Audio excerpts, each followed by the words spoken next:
Hello and welcome to India's World.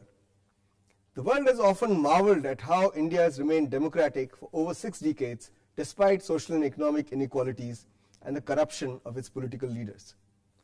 Today we are going to discuss how the world is looking at the general election taking place in India currently. Over 5 weeks, some 800 million voters would elect 543 men and women to the Lok Sabha or the House of the People. There are journalists and political pundits who claim that they already know what the election results are going to be. The Indian electorate, however, has often trumped political pundits through its collective wisdom, sometimes voting with great enthusiasm for a particular party, and at others, voting with its feet.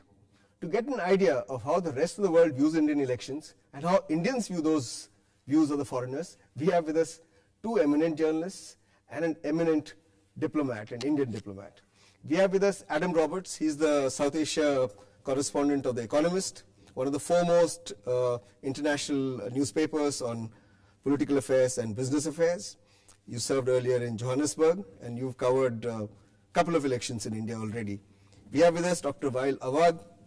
He is the South Asia correspondent of SANA, Syrian Arab News Agency. He's also president of the South Asia Foreign Correspondents Club, and he's reported in India since 1979. You know this country very well. You speak the language. You've covered more elections than many here. I've complete. And we have with us my old friend Ambassador G. Parthasarathy, an eminent diplomat with a formidable mind who knows the region well, who follows the world's press, and who knows what Indian interests are. So I welcome all of you to this discussion. Adam, let me begin with you. What are the critical factors in this election for your readers? What are they looking for or trying to understand through your reporting of this election? I suppose we could split it into 2 things. One is obviously what's the outcome going to be, who's likely to do best in this election, which party is going to be the strongest, what sort of coalition will come and form a government afterwards. That's the basic question people ask. But underneath that, behind that, are much more interesting questions, really. What does this election tell us about how India is changing? What do we learn about the aspirations of the voters? What are the demands that voters put on their politicians? What are the standards they expect? Are they angry about corruption? Do they start to believe that economic growth is the most important issue? We're looking for the factors, the things that drive voters underneath, the structural changes. The fact that you have 100 million young new voters coming into the electorate is a phenomenally large number. What does that do to change the sort of things that voters demand? The urbanization of India, the fact that so many people are coming into the city, the improvement of literacy, the rise of women as voters. These structural things are, I think, just as important as the horse race of the parties. All right. Dr. Awwad, as I said, you've seen many elections in India. Are these elections being viewed by the outside world largely in terms of what about the future of economic reforms? What will happen to economic reforms in India? Or are they also worried, as Adam says, about the kind of government that would emerge, how it would tackle a plethora of issues, not only domestic but international? I think Adam spoke would go in favor of the Congress, because that's the achievement of the Congress government for the last 10 years. We may not be focusing much on what they have done. If we wanted to divide the 2 parts of the UPA government, the first and the second.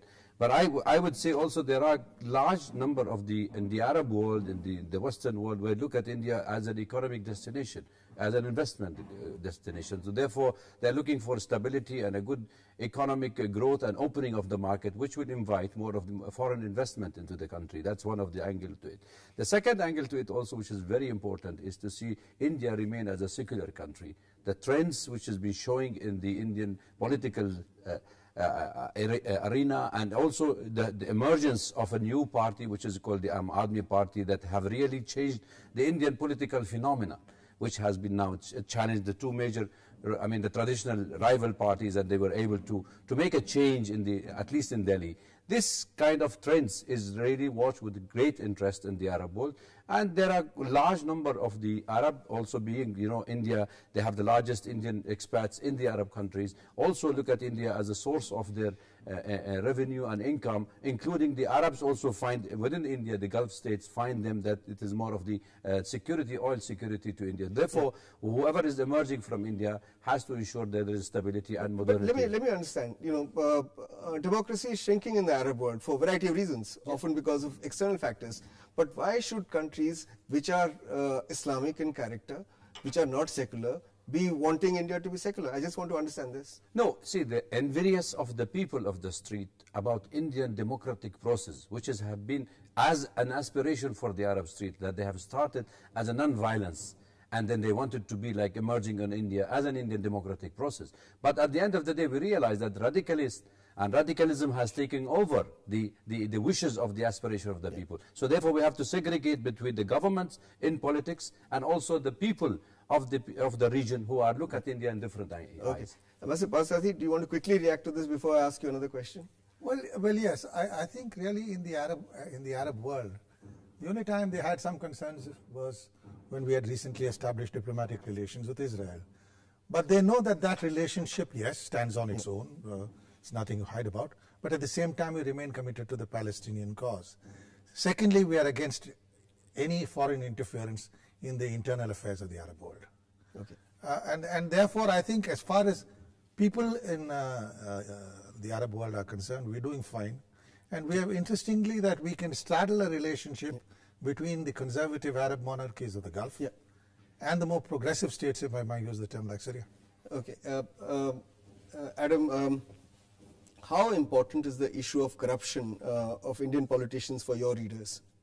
In the UK, for example, ministers get sacked for fudging bills, which seem like small change compared to the kind of corruption that exists among some politicians here. Your magazine has estimated in the last 10 years, the amount they've taken in bribes is between $4 billion to $12 billion. How big a concern is it? It's a huge concern. I think one of the reasons we would expect Congress to do very badly in this election is because ordinary people, quite rightly, are disgusted by the corrupt behaviour of their leaders. And I think that we are expecting voters to kick out the rascals and find someone else. Now, outside of India, there is also a great concern that this has become a very difficult place to do business because of corruption. And so the reputation that India has internationally has been sullied over the last few years because of these great scandals. But we would also conclude that India is doing something rather hopeful. It is doing something to address the corruption because it has elections where you can throw out people, or it has good investigations, it has a strong press. Something is being done about it. All right. We need to take a break at this point. We'll be back again with this interesting discussion in a bit. Don't go away.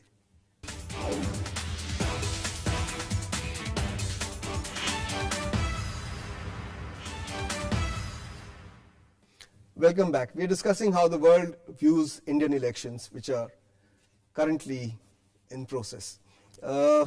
Ambassador Parthasarathy, how do you think the Indian neighborhood, the neighboring countries, view these elections? Especially Pakistan, where you served as High Commissioner. They study us much more closely than we study them, because we loom much larger in of individual countries in their horizon than they do for us. I think the two important developments have come to note. In the height of this election campaign, when vituperative abuses are being hurled at each other, people have missed an important factor. Two crucial foreign policy developments. First, Ukraine. We said that we won't get involved, but any settlement has to take into account Russia's interests. Important. Second, Sri Lanka. Despite the strong sentiments in Tamil Nadu, we felt that for the good of the region, we should abstain in that American-sponsored resolution. I think we did the right thing, incidentally. Now, the BJP did not comment, in fact, tacitly supported both these discussions. So my point is, the world understands that in India, especially our neighbors, who study us very carefully, there is a broad consensus. There is rhetoric, that is understandable in a democracy, but there is a broad consensus on which how they will operate. Coming to Pakistan, they have been a bit cool because their earlier inhibitions about the Jan Sangh or the BJP completely came to an end when Atal Bihari Vajpayee first became foreign minister and then later became prime minister. And I don't think any prime minister has reached out more, I believe more than was necessary, to Pakistan. So I think in Pakistan, There is concern that Mr. Modi may not be a Mr. Vajpayee. Yeah. There is a feeling that the Congress is in difficulties, but they are still holding their judgment because they would first like to sound out the new government when they come. So you would perhaps see Nawaz Sharif sending someone, some form of contact. And I think the important factor is other neighbors like Bangladesh and Sri Lanka are quite happy. And I must tell you one more thing. Our neighborhood does not end in South Asia. It goes to Southeast Asia. Yeah. The Japanese, the Chinese, even the Chinese and Southeast Asians would be delighted with any government in India that can revive and accelerate growth. Right. Okay, thank you for pointing that out. Dr. Awwad, how's the media, the Arab media, comparing the two lead campaigners, Rahul Gandhi, a sign of the Congress dynasty, and Narendra Modi of the BJP, who of late has reinvented himself as a tea seller? I think Rahul Gandhi, if I may say it, because most of the Arab channels does call me, and I do give lots of coverage because of my presence for a long time in this part of the world. But I would say that he's the right candidate at the wrong time. And I would say Modi is being promoted, but is not looked in a very clear eyes in the Arab world because the image of Modi is not being done. That is the effect which... Okay, well, let me take the image question to Adam. How aware are your readers of the odium associated with Mr. Modi? Do they believe that it is legitimate to have certain trade-off in values at the ballot box, that you can trade off secularism for economic growth of the Gujarat model? Our readers are very, very aware. I've been receiving a great deal of interest in the last few weeks, letters from readers, comments on articles. A great many of them think that the economy is far more important than human rights concerns, but individuals also talk up the human rights and the secularism questions, so they're very engaged and very interested. Okay. Can I add one thing to that? Yes, please. I saw the transition when I was working with Mr. Rajiv Gandhi.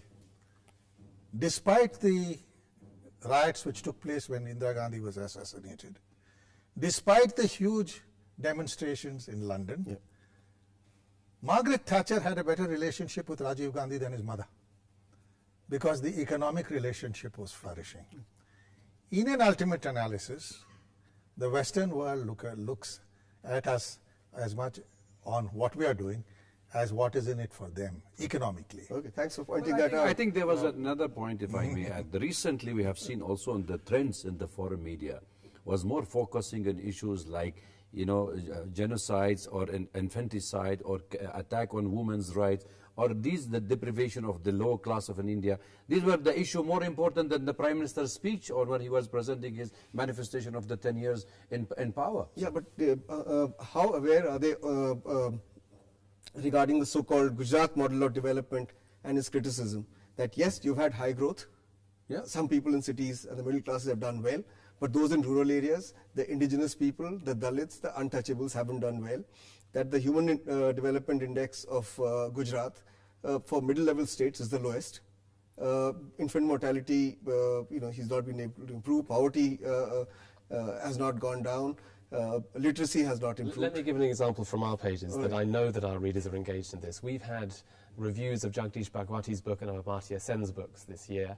We've had our letters pages filled by those two authors debating the relative merits of the Gujarat model and other models. We've had readers piling in on this. I think our readers are quite informed about that debate and what's going on in India. Dr. Awwad? Well, I think the Gujarat has been an example. Gujarat throughout history, it has been a very strong and prosperous state. Not that compared to the other states. I traveled extensively in Gujarat and I can see. But I don't know how do you compare it with other states in the index or the GDP. It's just the industry has been improved, and then Modi came 2002, and then there was upsurge of the urban middle class Indian, which have really shown that they have been prosperous. Growth but no development is no what development as such. No, there is no development. You go outside Delhi, 40 kilometers outside of Delhi, you will come to see 35 years back when I came to India. So there is not much evidence. If you go to China and you see the changes in a year, you will not be able to recognize the place. So what you're saying is that what is happening in Gujarat, the unequal development, is there in Delhi also, in other states also? It is equally, but in a slow process. It might have been more advanced in Gujarat, but the rest of India is the same. It's a slow process, a democratic system, where you will have really difficulty in running the country in a democratic system because of so many things, whether it's corruption, malpractice, laziness of certain people of the development. But in other countries where there's democratically autocratic regime, they are ready to move move a colony out of the place to develop it. Here you can't. You want to say something quickly? No, look, I agree there are contradictions between, democracy and the growth. We can't follow the Chinese model. But I do believe that in the last 5 years, as a country, we've lost the plot. And we can't blame anybody except ourselves.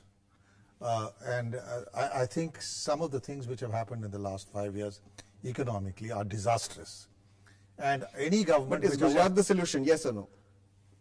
India is not Gujarat, Gujarat is not India. Every state in India will have a different model to development. Okay. If you take Tamil Nadu... No, I'll have to interrupt you. We need to take a break. I'll come back to you. We need to take a break at this point. We'll be back again in a bit. Don't go away.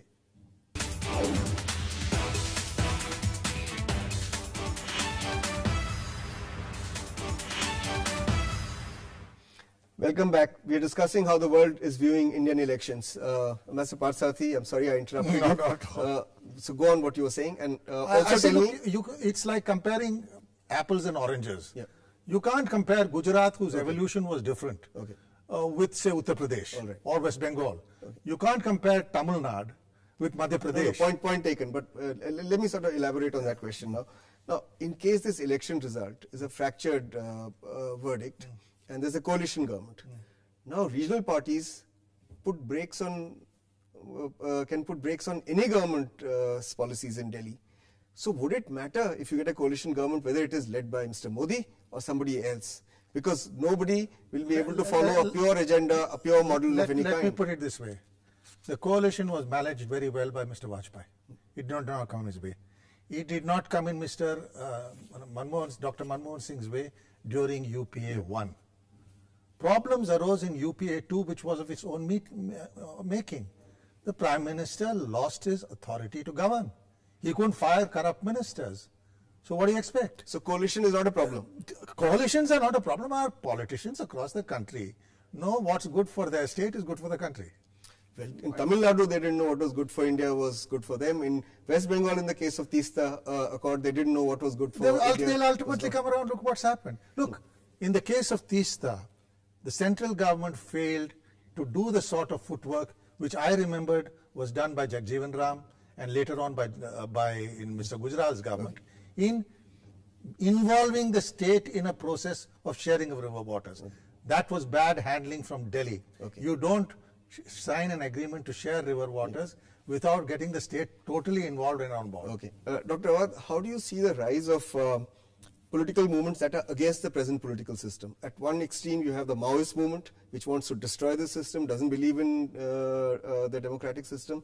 At the other end, you have the Aam Aadmi Party, which is also against the political system, but wants to disrupt it through, street protests and by maligning all those who are already in the system and giving people a sort of new set of glasses with which to view politics and see who's corrupt, who's not corrupt, who's accountable, who's not accountable.